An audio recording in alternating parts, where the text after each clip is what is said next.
Hey guys, welcome back. It is your favorite Gimp with a Limp, and I'm here with a special treat for you all. We're harking back to my roots, getting back to some old school hex encounter wargaming, and we're going with a classic. We have Death Ride finally on the table.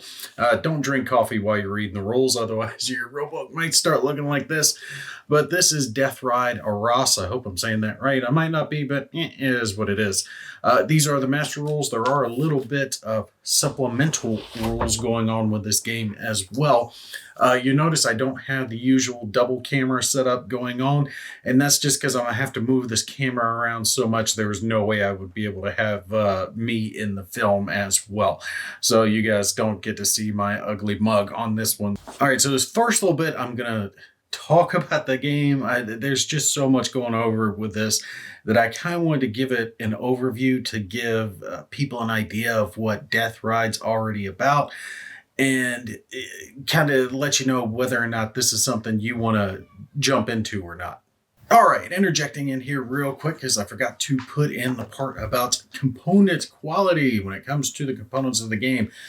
Things like your maps and your player aids are going to be a cardstock, perfectly thick enough, easily legible, so no worries there. When it comes to the rule books, both of them are spiral bound. That is actually very much appreciated because it makes it easier to fold to whatever page that you need to be on and be able to leave it there. Like I said, that's for both rule books.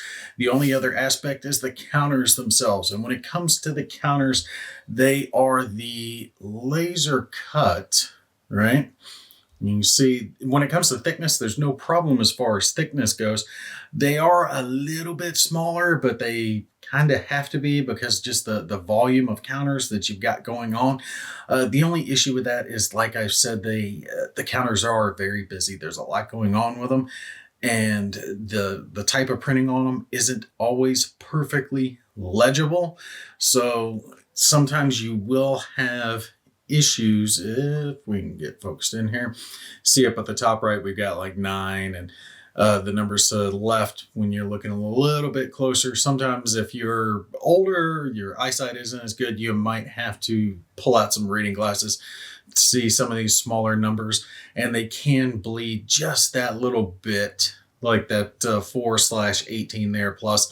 It can be harder with some of the numbers, like 5s and 6s make it a little bit harder to see. 8s, 5s, 6s, and 8s are pretty much the numbers I've seen that have a little bit of an issue. And it's only really an issue for the counters that, or for the spots that have the smaller number on it. If it's a bigger spot like the upper right, the upper left, it doesn't tend to be an issue. I did mention that to the designer though, and he is working on it. He is aware of the issue, so he is pursuing some options on his end. I actually did try to bring out my plexiglass to put across, but it's too much of a reflection, so I'm not able to do that. I would recommend though, if you get one of these games, definitely do the plexiglass because the maps, they slide around otherwise, and that's not a fault of the game per se or anything like that. It's just the way that they're designed. They move very easily.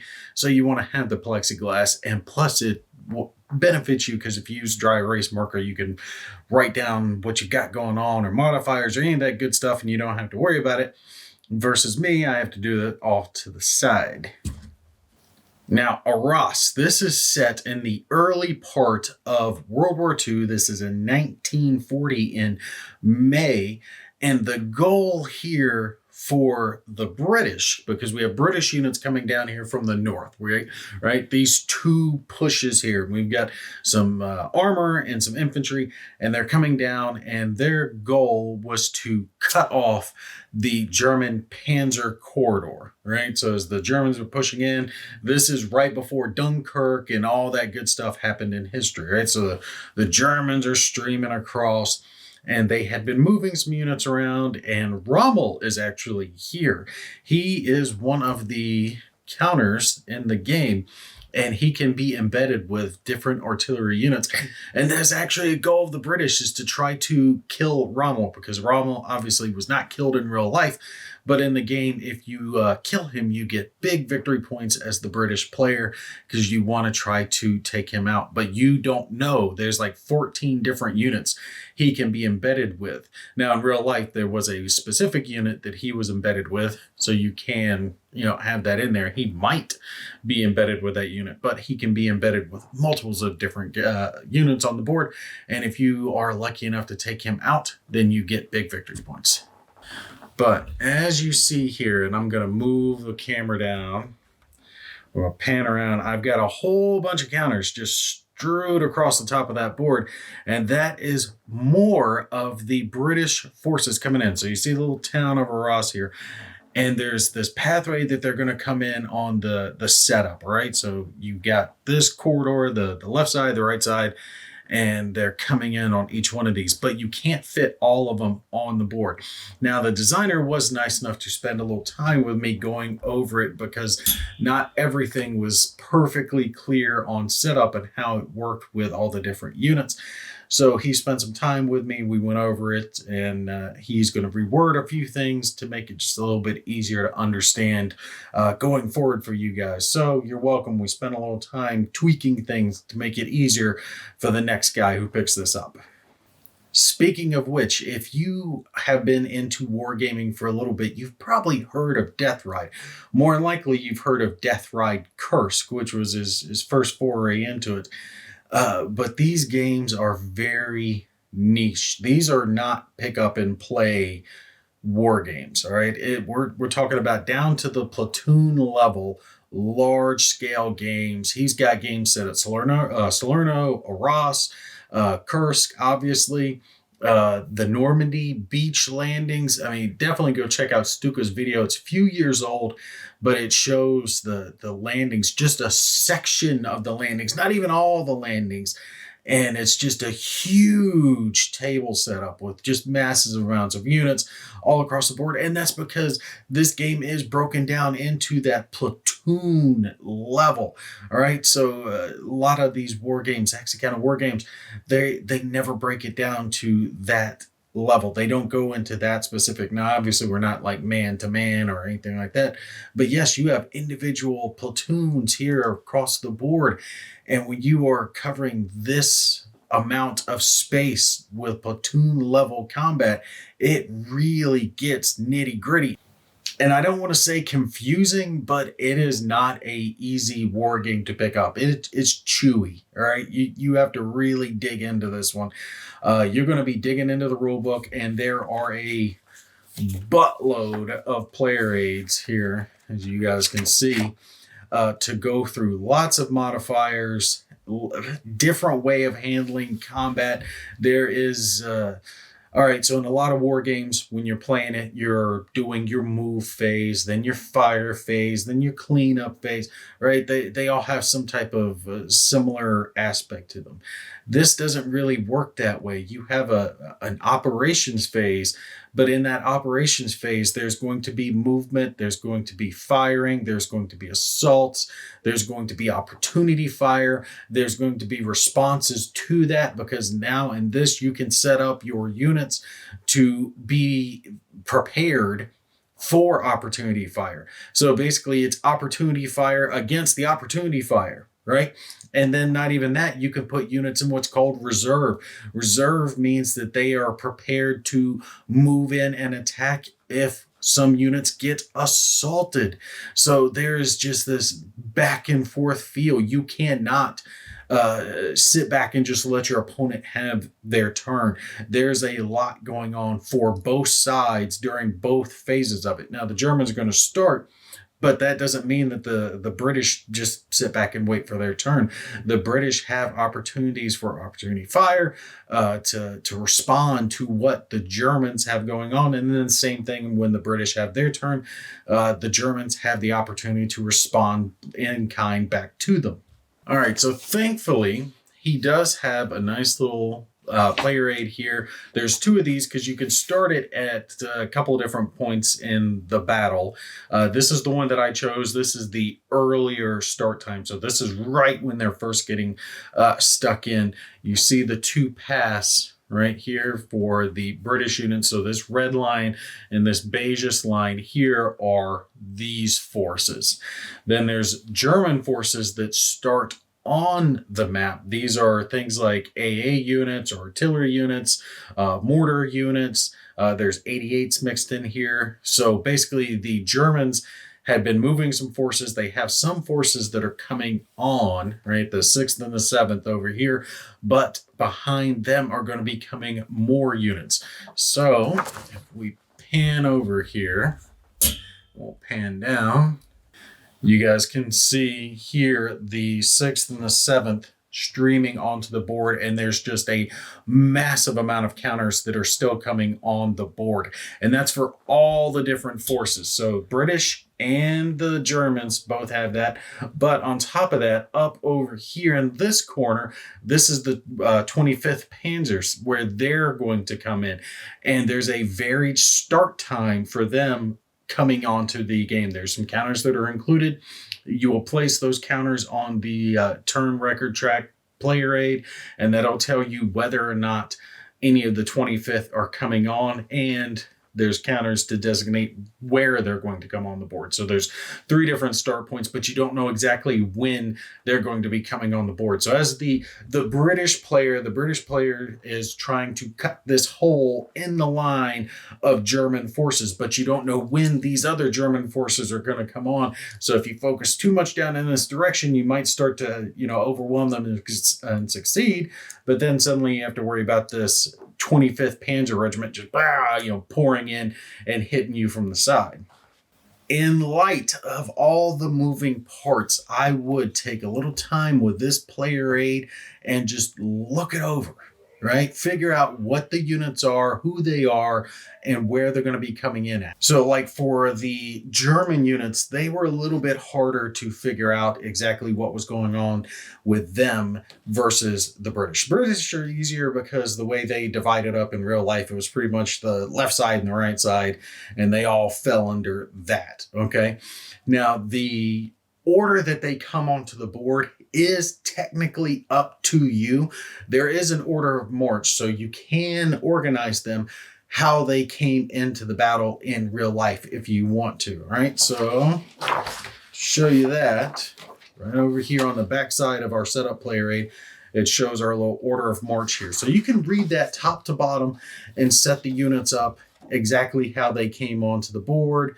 Obviously, that can benefit the British because they want to stream their tanks on and do some nice damage with their tanks before the Germans are prepared for it. But the option is yours to send them onto the map however you would like to. You are going to put 1 unit per hex. It does say that in the setup, 1 unit per hex, and that's what I was kind of talking to them about. Like, all right, well, am I putting all these guys on? Do they all have to fit? Because that doesn't really fit with stacking limited bow. We got it figured out, so we're good. 1 unit per hex. The Germans have 1 platoon per hex over here. So they're going to have a bunch of units that are streaming onto the board, and there's the same thing for them, all right? We've got our order of march here, guys that are deployed on, and then the other order of march over here. But that's what I was talking about with you wanting to just sit here and look at this for a little bit. Read the rules, kind of get an understanding of them, read up over setup, how all that's going to work, and then just eyeball this chart. It will help you when you are setting up this game. It does help that, like, units over here, they are color coded because you see right over here, we got our nice little purple line, we got our nice little blue line, right? And then over here, we got our blue units. We've got our purple units. That'll save you a little bit of trouble when you are first setting all this up. And then down over here, there's some others that come on at different times. It does let you know and set up when these guys are coming on, which is going to be after them. These are actually very easy to set up. This is the Germans, right? The 25th Panzer Regiment. There's 3 columns over here that are going to come on, but there is a counter for each one of those designating random setup or random hex that they're going to come in from.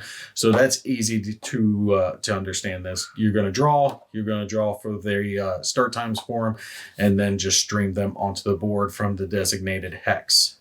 All right. Also, when we're talking about setup, there's some little notes here on our turn record track about where Rommel is, and then for our start time, because our start time isn't a definite. The start time can vary.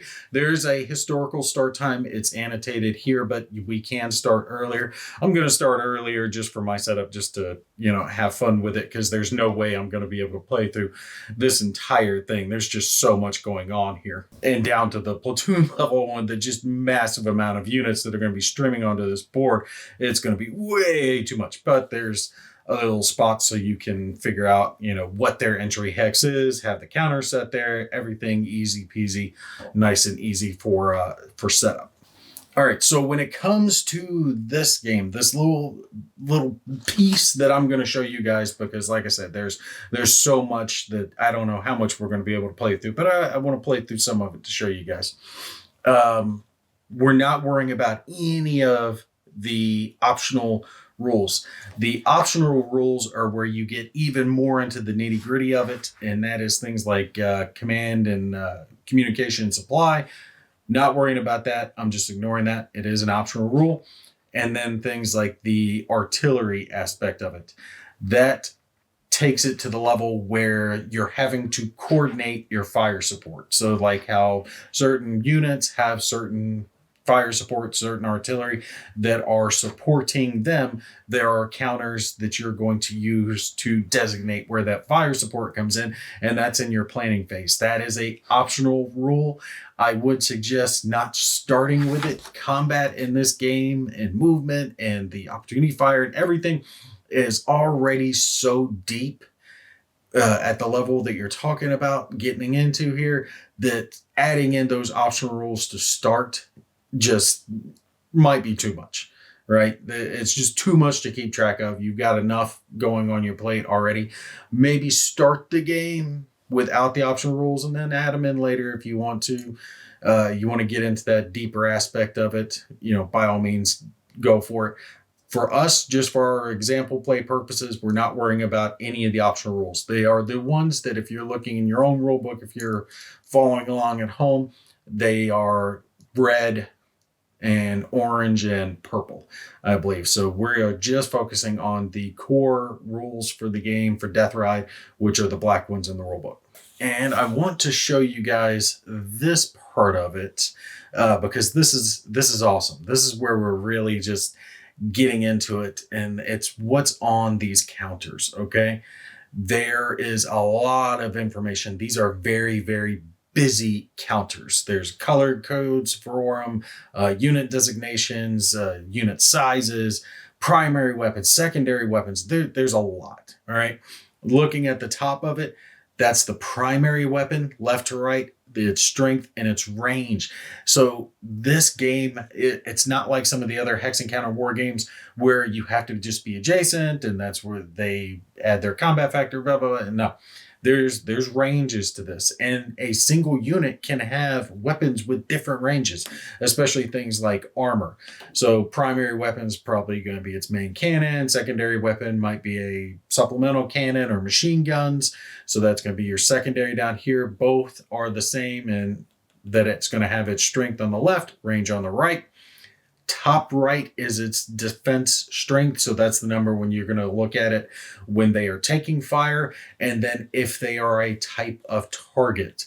When you do combat in this game, you only target a specific type of targets. So you can fire at multiple enemy units, right, in a single attack, but you can only fire at a single type of enemy unit in the same attack.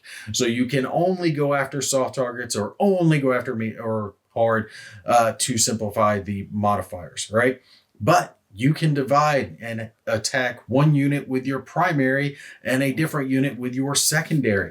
And there's also rules, which we'll get into when we start actually showing the combat, where things like armored units can't be attacked by infantry units up to like a certain strength level. So basically it's the infantry can only do so much damage if they don't have something like AT or anti-tank weapon with them, or tank support, or some other type of heavier weapon giving them support. Then they can only do so much damage to an armored unit, right? Medium target or a hard target. I really like that. It signifies the fact that, yeah, you could do some damage to a, infantry could do some damage. They might have, grenades or rocket launchers or whatever with them, but more likely they're not going to be as damaging to an armored platoon as a anti-tank unit would be, or another armored unit, whatever the case may be. So that's what this upper right number represents. It's your defense and your type of target. Bottom, again, your secondary weapon, and the bottom right is your movement and the type of movement. So there is tracked movement and wheeled movement. If there is nothing there, obviously it's just going to be infantry. And then to show you guys another example, up over here we've got an AA weapon, but you see how it has that little plus with it? Right, that plus basically means that the unit has a higher caliber weapon, something that can do damage to medium hard targets. And then there's different modifiers that can get added into this. We'll get into that when we get into the actual combat of the game. All right, something else to show you guys here before we get started, so we understand the basics of the game. We've got a attack roll, die modifiers, all that good stuff. Down here at the bottom, there's a counter you can use just to keep track of what your die roll modifier is going to be.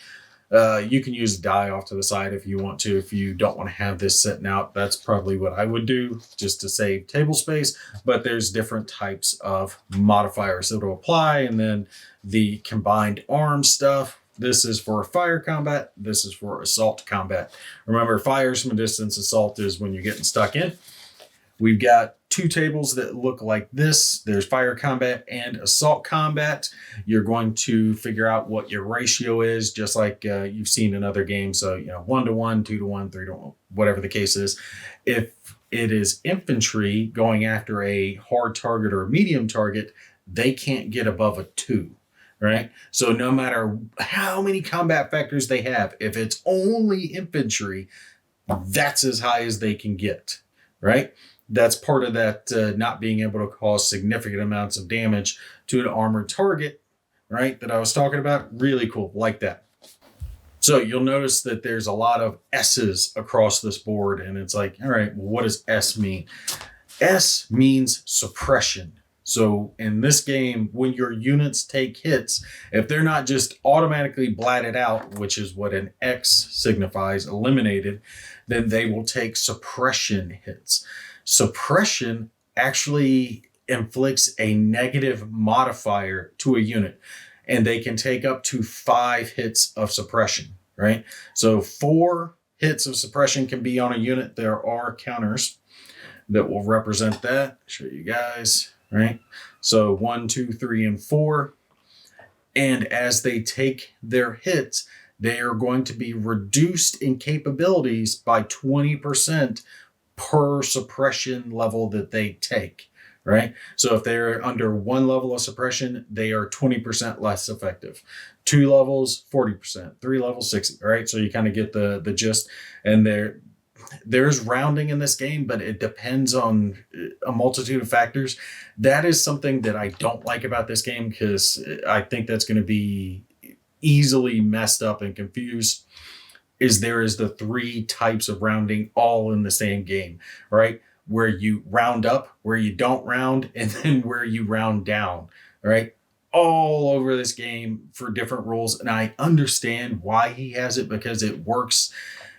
He couldn't use one type of rounding for everything in the game, because it comes into effects with movement, comes into effects with combat or suppression.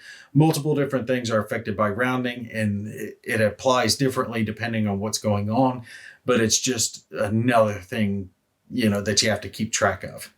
Something neat about that, though, is as units take those suppression levels, for each suppression level they are under, they add that to their defensive value. So let's say their defensive value is a 5 and they are under level 2 levels of suppression, their defensive value is now a 7, right? I think that works thematically. Basically, they're keeping their head down more and more as they take more and more and more fire from the enemy. If they ever take 5 levels of suppression, then they are eliminated. And just as an FYI, there is a table that goes over that suppression effect summary for different types of units and what their suppression levels are. As you can see, it's generally 20%. Some units, it is 10% versus 20%, but it is here on the suppression effects table to let you know. This top part, though, this is one of the rules that I am ignoring. This has to do with the supply and command ranges, optional rules, so we're not going to need this for what I'm showing. We're just going to be using this part down here at the bottom. So there is air support in this game as well, but it's only for the Germans, and they only have a very small amount of it. They only have 3 counters max that can be used. And as you see here, it takes a good roll to get it. 1 through 7 on a D10. You're not going to have any air support. Only 8 to 10 just to get 1 counter of air support. And they don't even start getting a chance to get 2 air support counters up until 1500, which is multiple turns into the game, depending on where you start. So the Germans have very little air support and the British have none. Both sides do have artillery support that can come into play, though. And last thing that I haven't showed you guys yet is a terrain effects movement chart. It lists the different types of terrain. As you guys can see, this is a very specific looking map. This is one that is, it's not designed to be pretty. It's designed for function, right? It's all about functional use of the map. We're not seeing that, what's that game? The Frozen one. Oh, I'm drawing a blank. I'll put a picture of it up with a big colorful map. This is all about combat simulation going on with this map, but everything is perfectly functional. Clear terrain, forest terrain, citadel, towns. That's the little cross X-y looking stuff here all across the board. And we do have to make sure we keep track of the slopes, because let me pull this in here. As you guys can see here on the board, there is a 75, 75. Up over here, we've got 100. That designates what the height is, right? So you do need to keep track of that as you're moving along. You know, these represent hills, you know, going uphill, downhill, whatever the case may be. These little brown lines all spread throughout the map. And yeah, that can block off line of sight, right? So this hill's at level 100, so it can block line of sight. If you're down below it, you can't see through this raised terrain here. And then we do obviously have things like roads, primary roads, rivers, bridges, streams, and the citadel thing. I'm not even sure what that is. I'm not read up completely on the Battle of Arras, but whatever this black thing here is, I don't know, monastery, citadel, whatever it is, but it has its own marker here on the map. But as you see, the modifiers do apply for either foot, truck, or tracked. All right, so on the next one, when we actually start playing this is where we're going to start with our sequence of play. Now, we're not going to have to worry about a lot of this stuff here at the beginning. Aerial location I'll do off camera, night, weather. It's not going to be night. We are definitely going to be starting on the day, so we don't have to worry about that. Joint combat service support is not going to apply for our first day turn, because most of this is either already set up on the board, or we're not going to have to worry about, like reinforcements and withdrawals. There's none of that going on the first turn that we have to worry about. Stuff like our fire support, you see this is in that purple color, so it shows us that it's an optional rule. Don't have to worry about that. The artillery markers, that's the same thing that I was talking about. Artillery, you know, supporting their own units. I am ignoring that since it's an optional rule, so I don't have to worry about that. Same here for the command and control phase. So basically we get to jump right into our operations after just a little bit going on up here. And that's where we've got our maneuver, fire, sticking in, all that good stuff. Close assault is done after operations. So maneuver includes fires, overruns, opportunity fire, overwatch, all that good stuff is done up here. It's after that we get into the close assault phase where we're going to do close assault and reserve movement. Reserve movement is just something that's so cool. You can designate a unit as having reserve movement, and they actually get to move in the close assault phase to reinforce, basically fight back against a close assault. I think that is really cool. So basically the Germans will go and then the British will go. I'll tell you what, it's a good thing that I double checked it, because the 25th Regiment does not get to come in until 1700 at the earliest. So I missed that part, but we caught it before we started, so it's no big deal. That's where the counters that I was talking about earlier, there's 6 of them, 3 that have actual units on them and 3 that are blank. So you mix those up and place those 6 on those game turns, and it'll tell you whether or not you're going to have Germans, and if there are Germans, what Germans are coming in. All right, so when we actually pick up on the next video and I start just playing the game and showing you guys how it goes, we have these 2 lines of units that I have set here off to the side of the board that are still going to be streaming in, and then there are other units even behind them. So the 3 little dots here, right there above that infantry symbol, designates that as a platoon. You can have, generally speaking, up to 3 counters, right? 3 platoons to make a company, unless that it's a company that's all part of the same thing. So if it's 3 platoons plus like a weapons team, they can all be stacked together. So on the first turn, as we start moving, we can start moving these German units in, right? They can start stacking up and get ready for this British assault that's coming in. You'll notice, though, some of these counters don't have a movement factor, right? So like this artillery here doesn't have movement. This doesn't. I think this is AA. It doesn't have a movement factor. And the reason that is they have built-in transport. So if you flip the counter over, it gets its little wheels, right? So then they get a movement factor, right? They're hooked up in their trucks or half tracks or whatever they're using for movement, and they can move, but now they can't fire. Okay, so you have to kind of keep that in mind if you want to be able to shoot with them or if you want to be able to move them. And that's generally going to apply to all the units that started here on the map. Most of them are AA or some type of artillery or anti-tank weapon that is on the board. But for these first few turns, I kind of anticipate a lot of German and British just jamming it forward, trying to stack up and move out of the way so we can have as many reinforcements coming on both sides. Because like I said, both sides just have huge amounts of units that are still yet to stream onto the board. But anyway, you guys stay tuned for that. We will pick up with the start of the Germans' first turn. Like I said, I just wanted to kind of go over the game and let you kind of see everything that's going on. It's got a lot of moving parts. This game kind of reminds me of 1985 Under an Iron Sky and how deep and complex it can be. So if you've seen games like that before and those games excite you, then I would definitely check out Death Ride and see if it's something that you're into. When it comes to Death Ride, though, it is done by a single person. It's boxed up, shipped, produced. So much of that is done by the single guy working on it, okay? So when you go to his website, he's got it set up a little bit different. He doesn't have a big publisher handling all that good stuff.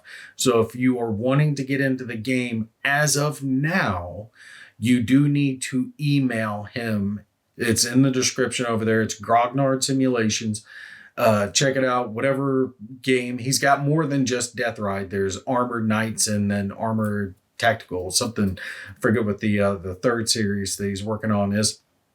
But if you want to get one of his game systems like this one, Tarawa, Salerno, Kursk, Normandy, whatever you want to try out, you email him, set it up, he'll do the PayPal link, and you can purchase it as normal, and he ships right away. So he doesn't make you wait for it or any of that.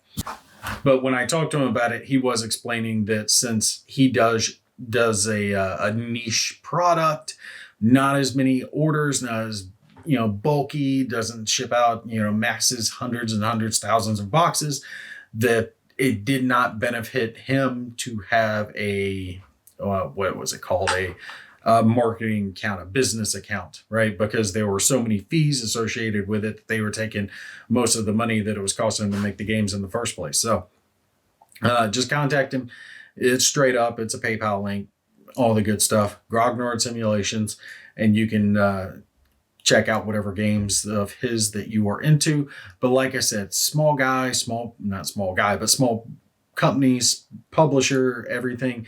So everything's done direct, and it is a very, very, very niche game. If you want to get into the hardest of the hardcore, nitty gritty, worrying about all the little minutia modifiers type of gameplay, then Death Ride's up your alley. If you want something that's beer and pretzels that you just roll some D6 and call it a day, then Death Ride is one that you want to pass on. Because I'll tell you now, before we even start showing you the game itself, this one it's one you got to work at. You got to keep a lot of stuff in mind. There's so many moving parts with it.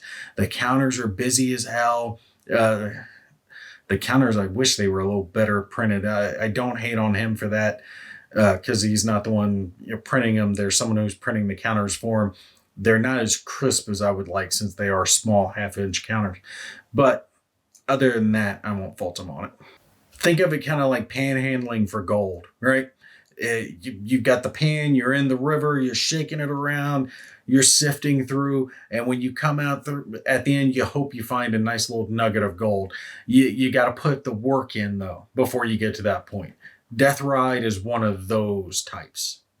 But anyway, you guys stay tuned. I will pick up with the very first German turn, and we'll start checking some dice and seeing if I can figure out all the modifiers that go with this one. All right, that's going to be it for me. You guys take care. I'll catch you in the next one.